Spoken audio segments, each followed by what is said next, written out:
મિત્રો તમારું અમારી યુટ્યુબ ચેનલમાં હાર્દિક સ્વાગત છે।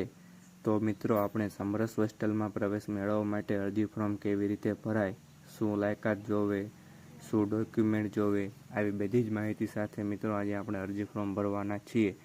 તો સૌપ્રથમ વિદ્યાર્થી મિત્રો આપણે ડોક્યુમેન્ટની વાત કરીએ તો જેમાં ફ્રેશ વિદ્યાર્થી મિત્રો જે અરજી કરતા હોય તેમને ધોરણ 12ની માર્કશીટ અપલોડ કરવાની રહેશે અને જે વિદ્યાર્થી મિત્રો કોલેજ કમ્પ્લીટ કરી ચૂક્યા છે તે લોકોએ કોલેજના 3જા વર્ષની માર્કશીટ અપલોડ કરવાની રહેશે, જેમને M.Com, MA જેવા અભ્યાસક્રમમાં એડમિશન મેળવેલા હશે।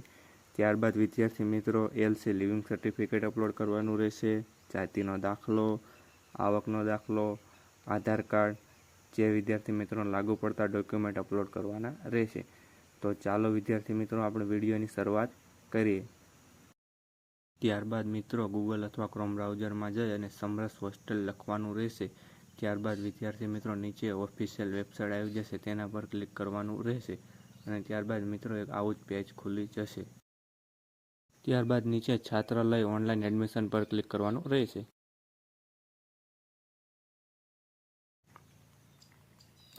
ત્યારબાદ રજિસ્ટર બટન પર ક્લિક કરવાનું રહેશે,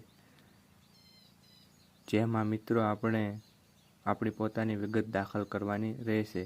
જેમાં મિત્રો આપણે ધોરણ 12ની માર્કશીટ મુજબ બધી જ વિગતો દાખલ કરીશું। જેમાં ફર્સ્ટ નેમમાં વિદ્યાર્થીનું નામ આવશે, મિડલ નેમમાં ફાધરનું નામ આવશે, સરનેમમાં અટક આવશે, જન્મ તારીખ, મોબાઈલ નંબર, ઈમેલ આઈડી, આધાર કાર્ડ નંબર, પાસવર્ડ અને ત્યારબાદ વિદ્યાર્થી મિત્રો કેપ્ચા કોડ દાખલ કરી અને રજિસ્ટર બટન પર ક્લિક કરીશો એટલે વિદ્યાર્થી મિત્રો ટેક્સ્ટ મેસેજમાં અને ઈમેલ આઈડીમાં તમને યુઝરનેમ અને પાસવર્ડ મળી જશે, જેની મદદથી વિદ્યાર્થી મિત્રો આપણે આગળ લોગિન કરી અને અરજી ફોર્મ ભરવાના છીએ।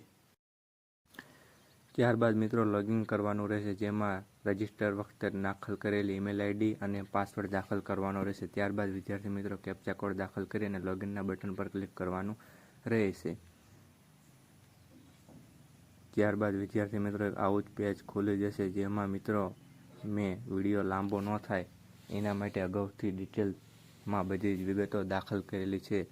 આથી વિદ્યાર્થી મિત્રો જેમાં અહીં ડોક્યુમેન્ટ તમને દેખાડવામાં આવે છે કે આ ડોક્યુમેન્ટ અપલોડ કરવાના રહેશે, ઉપર અંગ્રેજીમાં છે અને નીચે ગુજરાતીમાં અને બધા નીતિ નિયમો છે। ત્યારબાદ વિદ્યાર્થી મિત્રો આ બોક્સમાં ટીક આપી અને સેવ નેક્સ્ટના બટન પર ક્લિક કરીશું।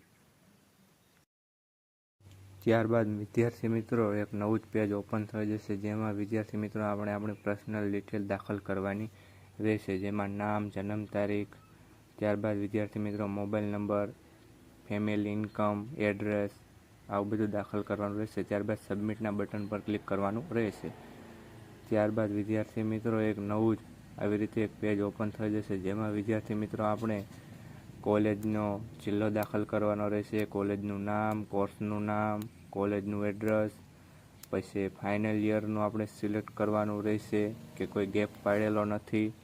ત્યારબાદ વિદ્યાર્થી મિત્રો આપણે નીચે સ્ક્રોલ કરતા આપણે પાસ કરેલું હોય, ધારો કે MAમાં ગયા હોય, M.Comમાં ગયા હોય તો પાસેડ કોર્સ લેવલ ગ્રેજ્યુએશન સિલેક્ટ કરવાનું રહેશે।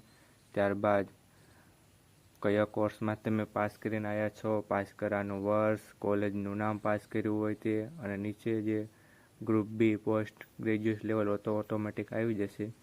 ત્યારબાદ વિદ્યાર્થી મિત્રો આપણે નીચે ફરી વખત પણ સેવ અને નેક્સ્ટ બટન પર ક્લિક કરીશું, જેનાથી મિત્રો આગળ એક પેજ આવી જ રીતે એક નવું ઓપન થઈ જશે, જે વિદ્યાર્થી મિત્રો આવી રીતના એક જોવા મળશે।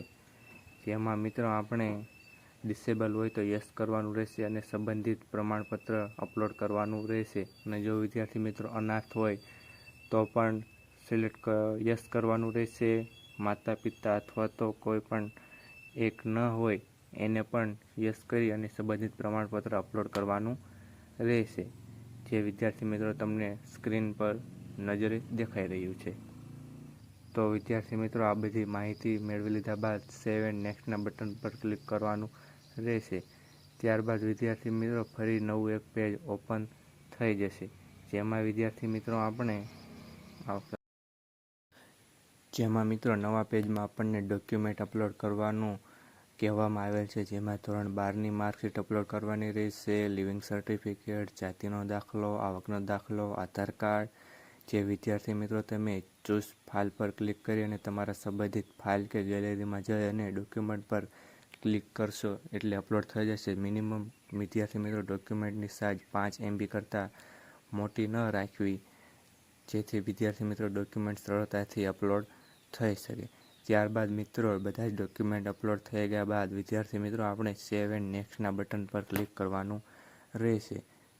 ત્યારબાદ વિદ્યાર્થી મિત્રો એક નવું જ પેજ ઓપન થઈ જશે, જેમાં વિદ્યાર્થી મિત્રો આપણે પોતાનું સેલ્ફ ડિક્લેરેશન, જેમાં કોઈ પણ ગુનાહિત પ્રવૃત્તિમાં સંકળાયેલા નથી, જેમાં આપણે વિદ્યાર્થી મિત્રો ન કરવાનું રહેશે. કોઈ પણ ચેપી બીમારીથી તેમાં પણ ન કરવાનું રહેશે. અને વિદ્યાર્થી મિત્રો આપણે બધા જ નીતિ નિયમો અને બધા નીતિ નિયમોનું પાલન કરશું. આવી રીતના એક સૂચના વાંચ્યા બાદ વિદ્યાર્થી મિત્રો આપણે બોક્સમાં ટીક માર્ક આપવાનું રહેશે. જે વિદ્યાર્થી મિત્રો બધી જ માહિતી તમારે વાંચ્યા પછી ટીક માર્ક આપવાનું રહેશે. ત્યારબાદ વિદ્યાર્થી મિત્રો આપણે ફરી વખત સબમિટ પર ક્લિક કરવાનું રહેશે.